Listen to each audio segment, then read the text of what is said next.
विधान परिषदेचे सदस्य परिणय फुके यांनी बुधवारी सभागृहात गडचिरोलीतील राईस मिलमधील अनियमिततेचा मुद्दा उपस्थित केला। लक्षवेधीमार्फत हा मुद्दा उपस्थित करताना फुके यांनी अनेक गंभीर आरोप केले।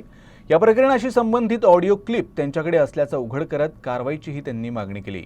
फुके यांनी उपस्थित केलेल्या मुद्द्यावर उत्तर देताना गृहराज्यमंत्री योगेश कदम यांनी या प्रकरणाची सखोल चौकशी करण्याची सभागृहाला माहिती दिली। प्रश्न मांडण्याच्या दिवसाच्या 2 दिवसाआधीचे काही ऑडिओ क्लिप, काही फोनवरच्या संभाषणाच्या, काही त्या या राईस मिलर्सच्या ऑफिसमध्ये काही एजंट टाइपचे जे लोक आहेत,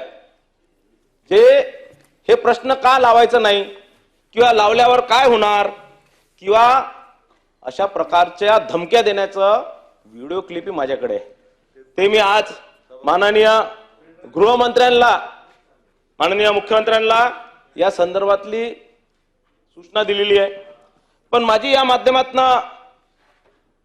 माननीय मंत्र्यांना विनंती आहे किंवा प्रश्न आहे की या ज्या ऑडिओ क्लिप की हे एलएक्यू आम्ही लावणार किंवा ब्लॅकमेलिंगचा जो प्रकार झाला किंवा या प्रकारात जे ब्लॅकमेलिंग करण्यात आलं, पैशाची मागणी करण्यात आली, या संदर्भात ज्या लोक याच्यात इन्व्हॉल्ड आहे किंवा या लोकांचे, ज्या लोकांचे किंवा स्पेसिफिक काही नेत्यांचे एजंट यामध्ये इन्व्हॉल्ड आहे, या सगळ्या एजंटवर आणि त्या नेत्यांवर आपण कारवाई करणार काय? सदस्यांनी इथे जी माहिती दिली आहे की ह्याच प्रकरणांमध्ये काही ऑडिओ क्लिप्स आहेत, काही व्हिडिओ क्लिप्स आहेत। नक्कीच त्यांनी तर समाननीय सभापती महोदयांकडे ते सादर केल्यानंतर पटलावल्यानंतर त्याची माहिती त्यांच्याकडे मी देखील घेईन।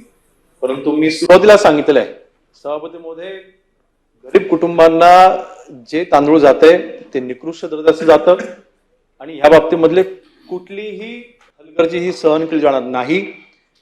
कुठल्याही राजकीय पक्षाचे कोणी असू द्यात, त्यांच्यावरती कडक कारवाई केली जाईल।